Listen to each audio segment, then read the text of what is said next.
If you're tired of the standard business and marketing fundamentals, frameworks, and funnels, you need a little mischief. Get ready to turn up the volume on the CEO Mischief Maker podcast, where you access conversations with seasoned business owners who have smashed through mindset barriers, innovated the standard boring business and marketing playbooks, and executed future-paced strategies with bleeding-edge tools and tactics to micro-fail their way into massive success and growth. We are Mindset Impact Strategic Catalysts helping innovative entrepreneurs focus. We are CEO Mischief Makers. Ready to make a little mischief?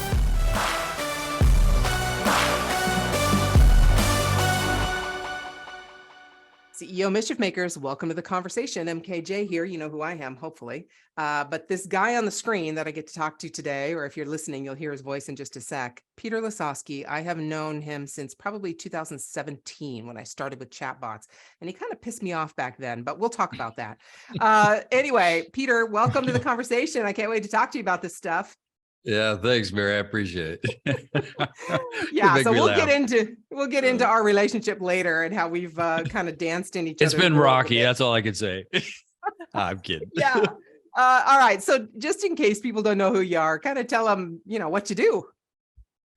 Well, I'm I don't know. I don't like job titles or anything, Mary. I think of in terms of innovation and bringing the future into the present moment. And how do you our big thing in what we do is how do we create more human connected environments and technology? Because I think we've gone astray with some of the other platforms out there. So that's in a nutshell, that's kind of what we do. Yeah. But in a nutshell, you do that through software development. Correct. That is very true. It's all through software. I didn't, back in the day, when I started up a company, because I've done hardware, I've done firmware, I've done software, and I just didn't want to go to China anymore. I mean, not that I don't like China, but I've been going to China since the early 80s. And it was like, you have to, if you're going to do hardware, you got to have somebody over there, boots on the ground. You got to travel a lot. And I like, it's software. I can be anywhere in the world and I can have employees anywhere in the world. And so that's what we did. Yeah. Awesome. So I know you have been in this world of technology for a long time, not to say anything about how old we are, but you've been in it a while. What is, I'm just going to dig at you the whole time. I know you will. We're going to have a blast. So, but what, I think you agree with me in the sense that there are mindset shifts we have to go through before we can go to something new.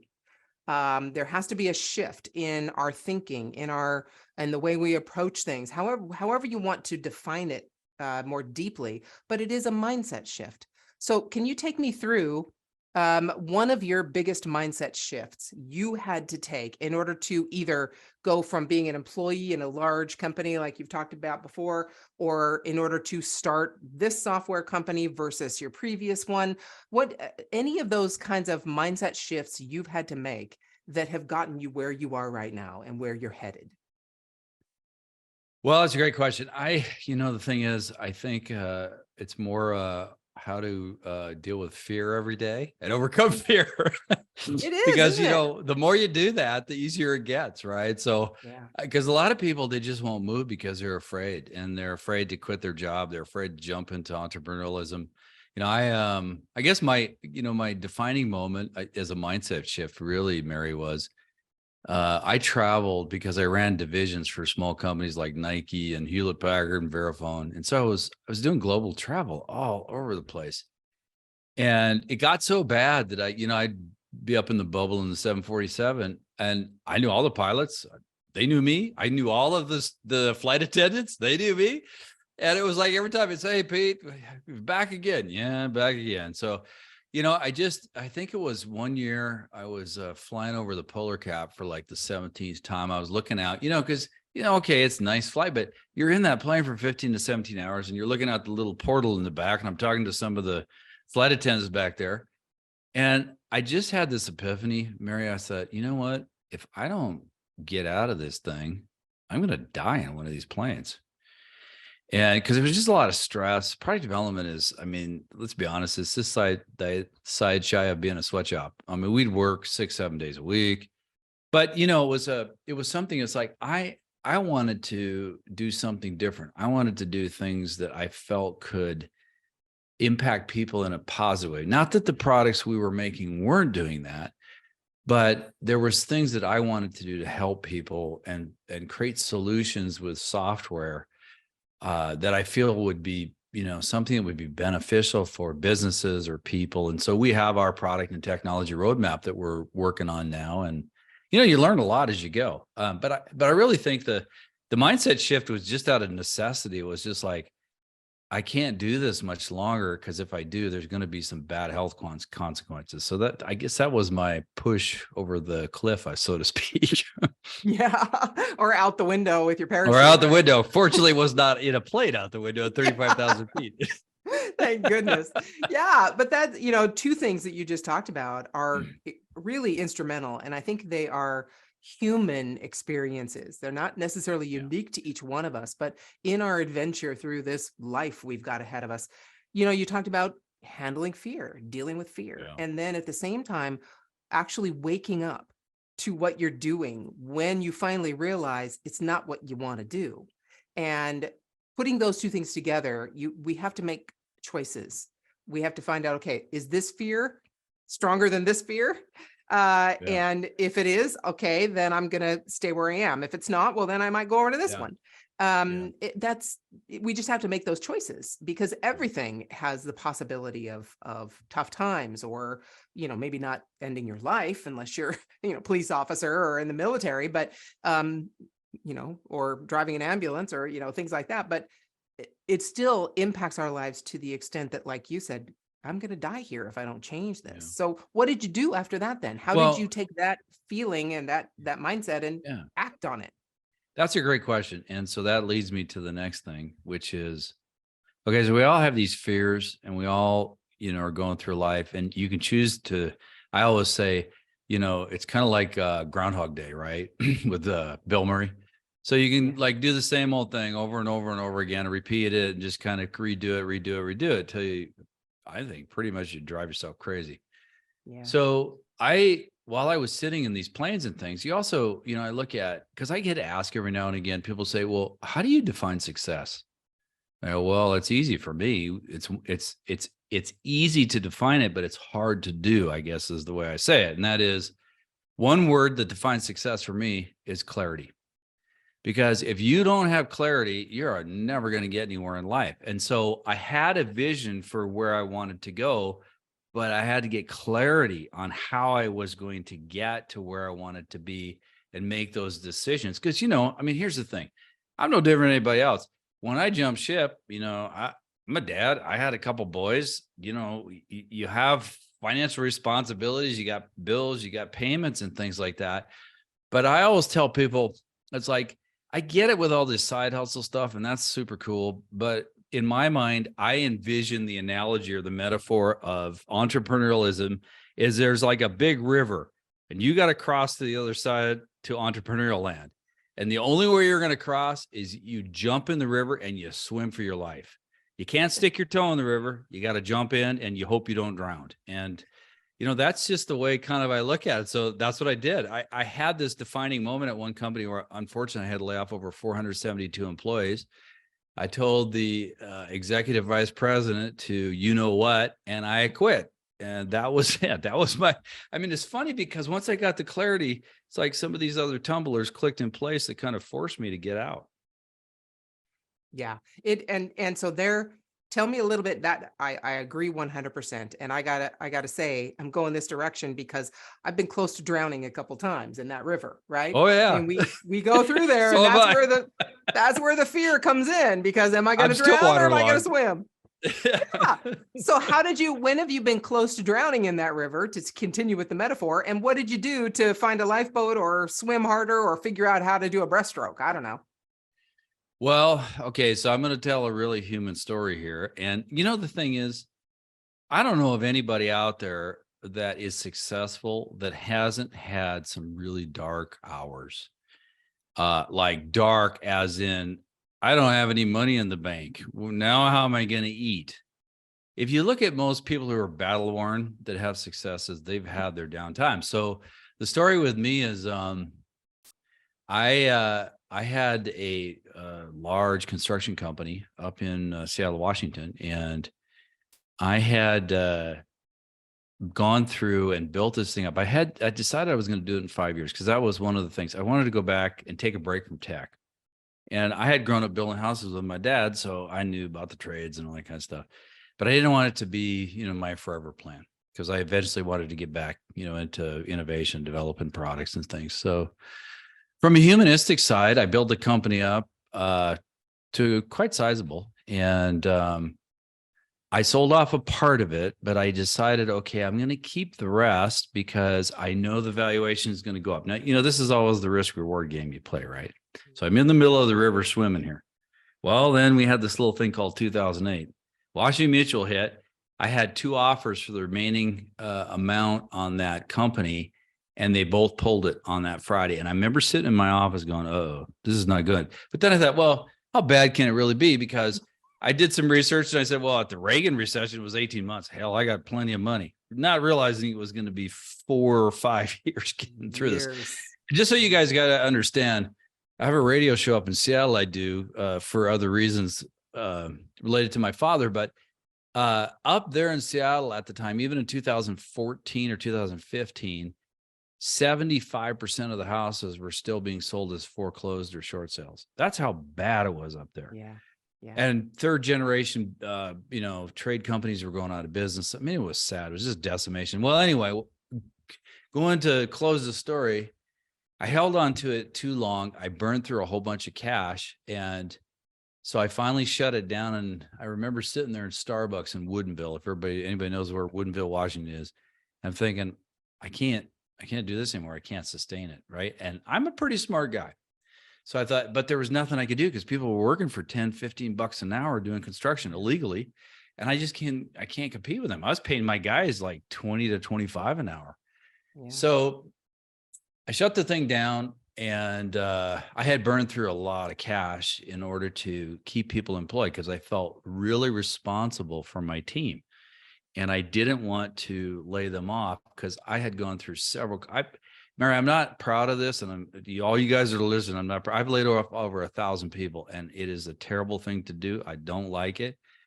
And so it was one of those things where it was like, I have clarity on that. I don't want to do that. So I burned through the cash instead of conserving my own cash and my personal lifestyle to provide for families. Yeah. Well, the defining moment, Mary, was this. So I had moved down here to California, and I was traveling back and forth to Washington State. I shut down the company. I had $25 in my bank account. Now, I know, with my situation with my son and things, and I had to make a choice. Okay, so am I going to eat today, or am I going to put gas in my truck so I can go see my son? Well, you know what I did, and I didn't eat that day. But the funny thing is, as I was pumping $25 worth of gas into my truck, I sat there. Had my hands on the truck bed, and I said, you know what? I said, this is pretty bad, but here's the thing. This is back to the clarity thing I was talking about, Mary. The thing about it is that I still have my smarts, I have my ambition, and I have my potential, and I have clarity, and no one can take that away from me, and I can rebuild again, and I did. And, Absolutely. if you start talking to all kinds of people who are successful, now I back up and I'm successful again, because you start talking to a lot of people, if they're really truthful with you, they've had stories just like that. And I'm sure you have too, where it's been like in your darkest hour and you're going, man, what the hell happened here?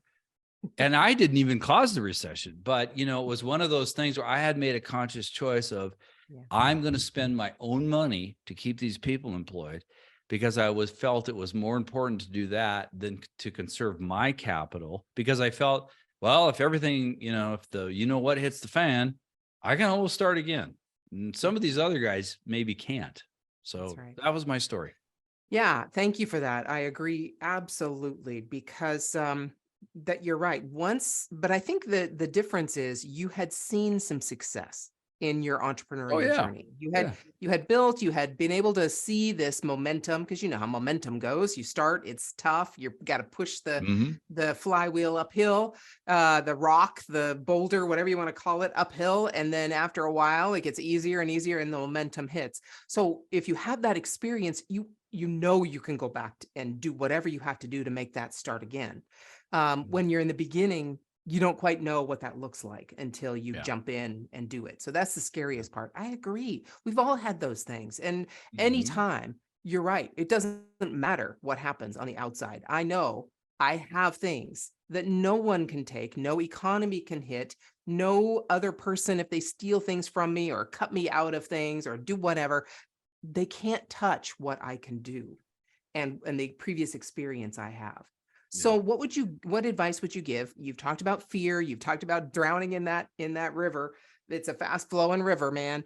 Um, any other advice you would give those who are sitting on this fence and they're thinking, you know, gosh, I really want to do this. And it doesn't have to be brand new time. It doesn't have to be like they're brand new to entrepreneurship. It could just be, you know, I think I'm poised for a huge leap forward. AI is here and I'm going to take advantage of it in XYZ way. And they've got clarity in that, but it's kind of scary because they see around them all these other people doing similar things.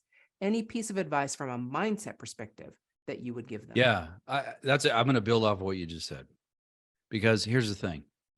I'll say this, people may disagree with me, but my opinion is it's easier today than it ever has been to become an entrepreneur and to become successful.